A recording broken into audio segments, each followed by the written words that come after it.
Hello everyone, I'm Tony Southcott. And I'm Komette, and here we are again to do another movie review. We were really excited about this one because it's one of our favorite directors, and that's why we chose it. We decided to do specific reviews on this director because we enjoy him so much. Yep, and this is another Mike Flanagan movie. As you saw a couple weeks back, we had the Dr. Sleep review. We did the thing with Haunted House, or The Haunting of Hill House. And we're just kind of jumping through his discography a little bit, or it's not a discography, but you know what I'm saying. So this one is a prequel to a movie that came out, which is a little bit different for him, I think. Like, most of his things have been fully original IPs, like with Hush, Absentia. This is Ouija, Origin of Evil, by the way. Yes. Before we get ahead of ourselves. Yeah. It's a 2016 release that came out as a prequel to the 2014 Ouija movie. And this one got a hell of a lot better reviews than the original. Which, I have to say, neither one of us saw the original. Yeah, I read through it. I kept hearing horrid things. Same. And despite that being a hugely commercially successful movie, it kind of faltered in the reviews. Like, that one got like a 4 on IMDb. This one is like kind of a 6, even though I think it feels a lot more than a 6. I have a bit of conflicting feelings with this movie. That being said, I think, so this is a Mike Flanagan movie, and I think what he did really well with this movie is the creep factor and a lot of more of the subtle scares. The first half of the movie was really, really good. I was very creeped out. I thought the imagery and the way that the story was moving along was very creepy. He had a very good way of making ambiance with that. Yeah. But then, for me, the second half of the movie, when it got a lot more larger-than-life scares and a lot more typical horror movie, scary movie, is when it kind of started being not so much my favorite. Yeah. And that's always a hard thing with horror movies, because you have to build the tension. And then all of a sudden, like, all that tension is just showing you exactly what's happening on the screen. The scares that were subtle before become overt, and it's hard to walk that line. And Mike Flanagan usually does a pretty good job with this, but I also know that this was working with Blumhouse back in, along with Michael Bay and a bunch of other producers. So some of it was like, all right, you have to ramp it up to the nth degree. Mm-hmm. Like, this movie feels like there's some studio meddling in it, and we know that there is because of some interviews about like how much of like parts of this movie had to fit in with future parts. It was basically trying to do a puzzle piece type thing to make this fit. Mm-hmm. And when we watched the commentary on Haunting of Hill House, he very briefly talked about this movie and about how when he got tagged on, he was very adamant about making it during a time period without cell phones. And this takes place in the 60s, 70s. And you can feel that he really loved the time period and made it feel like it was made then. Tony noticed that back in the day, when you used to build movies from 35 millimeter films, the projectionists would have cues on when to change the reel set. And it's called a cigarette burn, and it shows up right in the corner of the film. And he added that, even though it is a modern movie. Yep. And it was just kind of a cool little detail that he showed how much he likes filming and giving the aesthetic of older movies. Yeah, and that's something that happens every 20 minutes. And some of the other things he used were old school wipes, the way the sound quality would get a little bit grainy at times. He also used older lenses to give a little bit of a different type of shot. And he used no Steadicam in this movie, which is why there's more zooms in instead of the whole, like, you move the camera closer to people. Oh. So you didn't get all of the standard filmmaking techniques. He kind of used this as a way of going back. Mike Flanagan gets these weird pet project ideas that he just dives headlong into, which is one of the reasons why I like him. He did have the 90-degree pan and everything in this movie as well. So he's hitting all of his bases. You're getting a lot of that Mike Flanagan flavor, even if the story doesn't feel quite as perfect. Mm-hmm. However, this was his writing, and it was also John Howard. They combined forces after they did Oculus, and they put this together, and I think so much of it is just going off of a property that wasn't theirs. But then again, I say that right after he completely nails Dr. Sleep, so it's a little bit hard to say if this was just a younger Mike Flanagan effort, or if it was just not quite the script that like was easy to work with. I feel like it's still a good, like, scary movie, but the second half I think you're right on that. And I think one of the major things is I feel after watching his commentary, I haven't watched a lot of interviews from Mike Flanagan, but he likes to use a lot of physical props and a lot of physical special effects.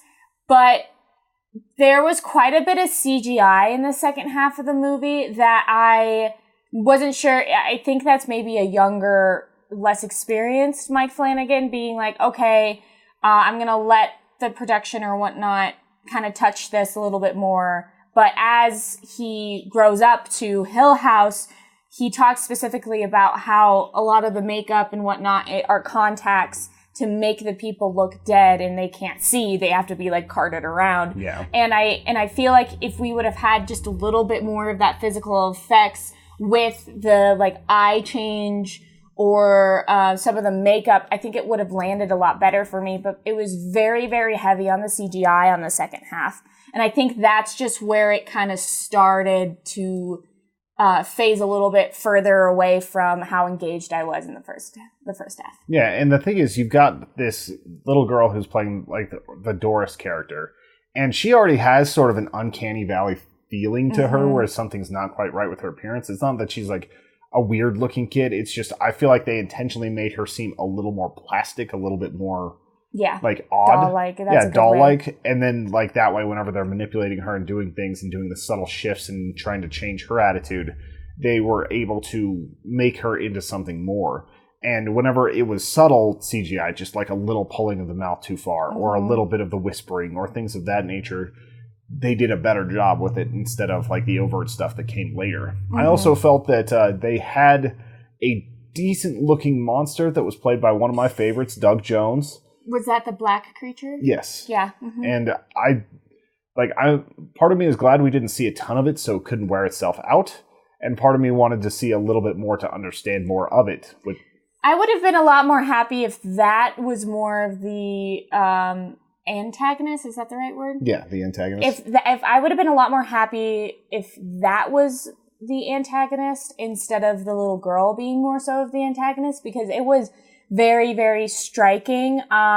This is Blumhouse. Is Insidious done by Blumhouse? They have the same producers. I didn't see a Blumhouse logo. I think this was Universal, which is why they had like the 60s Universal thing at the beginning. Yeah, this was had Universal. Blumhouse at the end. But Blumhouse is like the Blum brothers, and they were producers on this along with Michael Bay. Okay. So they have links to Blumhouse, but it wasn't entirely a Blumhouse production. But is Insidious done by Blumhouse? Yes. Oh, okay. Insidious, Saw, all of those. Okay, so movies. and that's the creature reminded me a lot of you only see it once, I think, in the first Insidious. But you see it like you see it once in the bedroom, once behind him, and then a whole bunch at the end, and he looks really weird. Oh, right. And that's fair, but I kind of wished that would have been more so of the bad guy than the little girl. Yeah. But it was the first time you see this creature, it frightened me. Yeah, I saw her squirming a bunch with it, and it was just like, I thought it was cool. Like, you're looking through the planchette, and you can actually see it. You're giving more reasons for the planchette to be a part of it. Planchette is the piece on the Ouija board. Which moves, I have. By the way. Oh, I just got rid of it. Not got rid of it. It's in storage. I put away all my Halloween decorations. But so overall, I think that this movie feels very Flanagan at the beginning. And I think what he does amazing is the subtle, creepy, scary stuff. Yeah. As well as giving you characters that you want to be engaged with. Yeah. You see a lot of familiar faces from Hill House in this. Four different people come from Hill, or eventually go on to do Hill House. So his wife is in this. Yep. She's at the very beginning, very small cameo. We have Shirley. Did you already say? Old Shirley and young Shirley are in this. And the father, the young Hugh Crane. Young Hugh Crane is in it. And that was really fun for me. I'm not going to speak for Tony, but that was really fun for me to turn on this after being a huge fan of Hill House and be like, oh, wait, isn't that Shirley? Because she's very young in this. Yeah. And you can see how much she's grown as an actress, which was actually really, really cool to see too. Yeah, and that's only like 2 or 3 years between this and Hill House. Yeah, not much, but you can tell how much older she is in Hill House. Yeah. But one of the other things that struck me while I was reading about this movie is that there was more than 40 minutes cut from it. I wonder what those 40 minutes are. Like, a lot of it was explaining who the bad character was. A lot of it was, like, the Dr. Devil character and all that. Like, there's so much that got cut from this. Even stuff from the trailers got cut from this.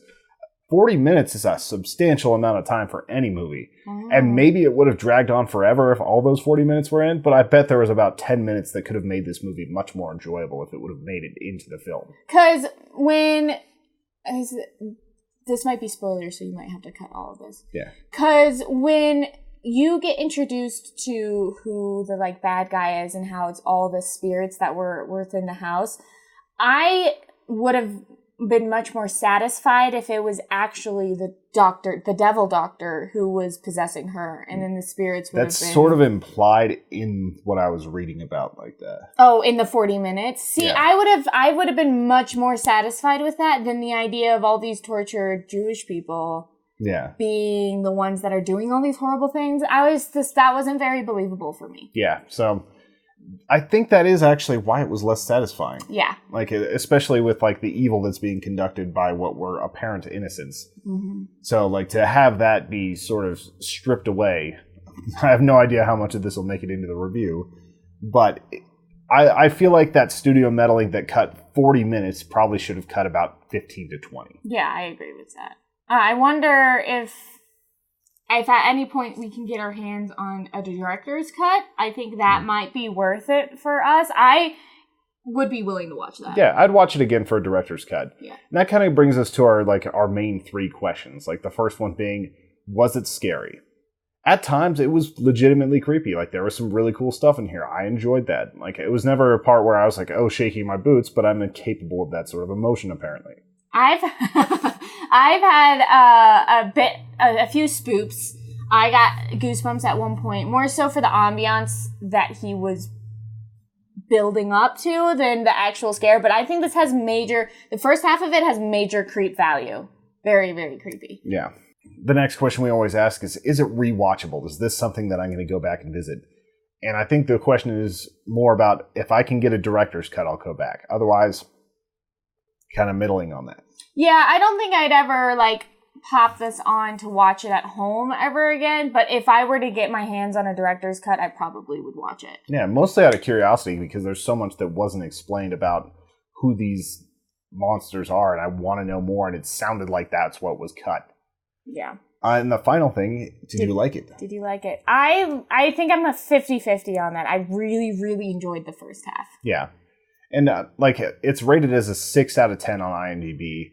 I would call it a 7. I would say it was a C effort. And it sucks that Mike Flanagan put out a C effort, but I think that this is just one of those things where you can see him growing as a filmmaker, because the next movie that came out was Hush, and that's an incredible movie. That came out the same year as this, along with Before I Wake. So we're looking at a lot of growth in a director that would go on to become one of our favorites, and we're hoping gets to keep doing this for a long, long time. Yeah. So I liked it well enough that I don't regret watching it. I'm glad that it spawned some conversation. Mm-hmm. It wasn't something that was meh, but it also wasn't something that blew the doors off. I agree. But for it being bowed into the Mike Flanagan, I'm very happy to be reviewing it and having the opportunity to review it. We'll probably be doing a few more Mike Flanagans. I'm really enjoying this kind of boat that we're floating on of taking a director and doing kind of some of their different movies. Yeah, like a director series. Yeah. If this is something that you're interested in seeing, or if you have a favorite director that has done multiple movies, let us know. We're more than happy to do series like that. And, subscribe and like this video if you like it. Go ahead and check out our channel. We have lots of other movie reviews. And if you really, really like what we're doing, check out our Patreon page at patreon.com/humanechoes. You can get exclusive content, exclusive art, content early, join an amazing community, lots of fun stuff like that. Yeah, and join the Discord community. Yeah. Exactly. But anyway, thank you guys so much for sticking around. We will talk to you soon with another movie review, some more 5 facts, all sorts of fun things on this channel, and talk to you later. Yeah, bye.